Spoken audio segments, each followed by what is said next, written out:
Phone call తో మీ బంగారాన్ని విడిపించి ప్రెజెంట్ మార్కెట్ రేట్ కే కొని బ్యాలెన్స్ అమౌంట్ ని క్యాష్ గా లేకపోతే సమానమైన బంగారాన్ని మీకిస్తుంది అక్షయ గోల్డ్ హబ్.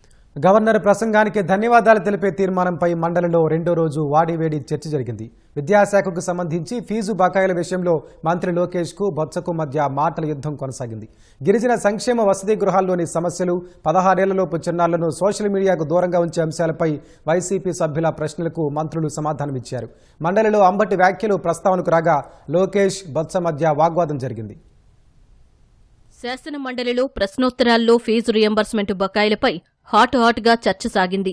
7,800 కోట్ల బకాయిలుండగా 1,200 కోట్లు మాత్రమే చెల్లించేందుకు ఆదేశాలిచ్చారని వైసీపీ సభ్యులు ప్రశ్నించారు. బకాయిల విషయంలో ప్రభుత్వ ఆరోపణలను ఖండిస్తున్నామని విపక్ష నేత బొత్స సత్యనారాయణ అన్నారు. ఫీజు రియంబర్స్మెంట్ నిధులు చెల్లించకపోవడాన్ని నిరసిస్తూ వాకౌట్ చేస్తున్నట్లు చెప్పారు. బొత్స వ్యాఖ్యలకు మంత్రులు లోకేష్, డీబీవీ స్వామి గట్టిగా బదులిచ్చారు. వైసీపీ ప్రభుత్వం 5 ఏళ్లలో 4,064 కోట్లు బకాయిలు పెట్టిపోయింది నిజమన్న లోకేష్, కూటమి ప్రభుత్వం వచ్చాక జూనియర్ కళాశాలల్లో సమస్యలన్నీ పరిష్కరించినట్లు చెప్పారు. ఫీజు రియంబర్స్మెంట్ బకాయిలపై చర్చకు భయపడి వైసీపీ సభ్యులు వాకౌట్ చేస్తున్నారని లోకేష్ మండిపడ్డారు. ఏ క్వార్టర్లో కూడా ఎక్కడ పెండింగ్ పేమెంట్ లేకుండా చేసినటువంటి ఘనత మరి జగన్మోహన్ రెడ్డి గారు అయితే విద్యార్థుల భవిష్యత్తుతో కూడా మరి కూటమి ప్రభుత్వం ఆడుకుంటూ ఉంది. అధ్యక్ష, వాళ్ళ చిత్తశుద్ధి ఉంటే వాళ్ళ ప్రభుత్వం దిగిపోయే నాటికి కూడా ఇంకా 224 కోట్ల బకాయిలు అంటే మేము వచ్చి చెల్లించాం అధ్యక్ష. 5 ఏళ్ల తర్వాత గతాన్ని మర్చిపోయి చదంటే ఏ క్వార్టర్కి ఆ క్వార్టర్ ఇచ్చామని చెప్పడం కూడా సత్యదూరాలు అధ్యక్ష.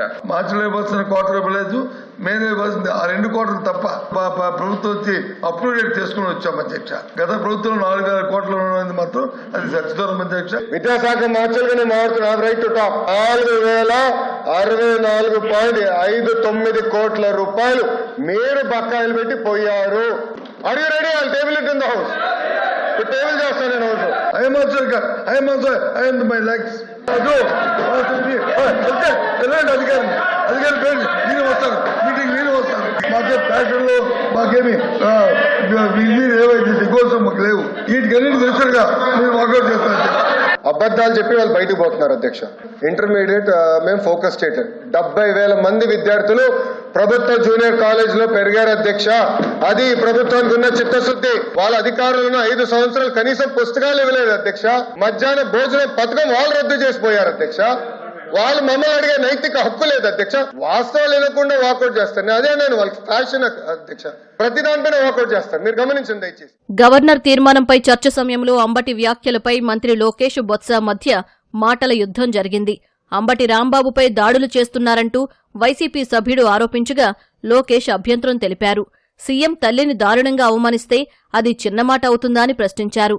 రెచ్చగొట్టేలా తల్లి, చెల్లి గురించి మాట్లాడిన వ్యక్తిని పెద్దల సభలో వెనకేసుకొస్తారా అని హోంమంత్రి అనిత మండిపడ్డారు. దాడులు చేయడం మీద ప్రజాస్వామ్యంలో సాంప్రదాయం అధ్యక్ష. ఆ తర్వాత ఇంకో మంత్రి మీద వచ్చి పెట్రోల్ బాంబులు వేస్తాం అధ్యక్ష. తప్పు కదా అధ్యక్ష. ఒక నిమిషం, మాజీ ముఖ్యమంత్రి గారు ఏం చెప్పారు? అక్కడికి వెళ్ళి 2 చిన్న మాటలు చెప్పారన్నారు. ఆయన ఏమన్నారు? 2 చిన్న మాటలు చెప్పారంట.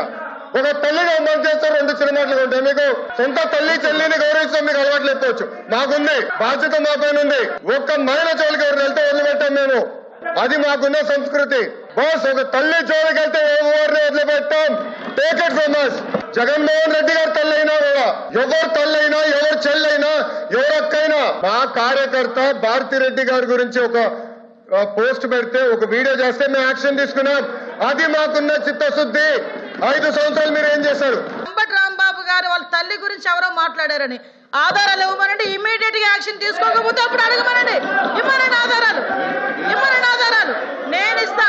క్షమాపణ చెప్పే ఉద్దేశం అయితే వితిన్ పావు గంటలో వాళ్ళ ఇంట్లోంచి బయటకు వచ్చి మాట్లాడుతూ నా కుక్కను కూడా టచ్ చేయలేరు, ఏ పోలీసు వస్తారు రమ్మనని చెప్పినప్పుడు ఆ మాటలు ఆవిడ గురించి మాట్లాడినట్టు. నిన్న జైలు దగ్గరికి వెళ్ళి ఇట్ట పాడతాడు. ఆయన మాజీ మంత్రి అండి. ఏం మాట్లాడుతున్నారండి? ఏ సైకిల్ చేస్తున్నారండి? సమాజానికి ఎటువంటి మెసేజ్ ఇస్తున్నారండి? అసత్యాలతో వైసీపీ సభ్యులు సభను తప్పుదోవ పట్టిస్తున్నారని మంత్రి గొట్టిపాటి విమర్శించారు. బూటకపు పరామర్శల పేరుతో జగన్ శవరాజకీయాలు చేస్తున్నారని మండిపడ్డారు. 16 ఏళ్లలోపు పిల్లలను సోషల్ మీడియాకు దూరంగా ఉంచేలా నియంత్రణ చట్టం తెచ్చేందుకు ప్రయత్నిస్తున్నామని హోంమంత్రి అనిత చెప్పారు. సోషల్ మీడియా దుష్ప్రభావాలపై జనసేన ఎమ్మెల్సీ నాగబాబు శాసనమండలిలో ఆవేదన వెల్లుబుచ్చారు. నాగబాబు అభిప్రాయంతో ఏకీభవించిన హోంమంత్రి చట్టం తీసుకురావడంపై మంత్రివర్గ ఉపసంఘం చర్చిస్తోందని తెలిపారు. కూటమి ప్రభుత్వం 1768 కోట్ల రూపాయలతో గిరిజన సంక్షేమ హాస్టళ్లను అభివృద్ధి చేస్తున్నట్లు వైసీపీ సభ్యుల ప్రశ్నకు మంత్రి సంధ్యారాణి సమాధానమిచ్చారు.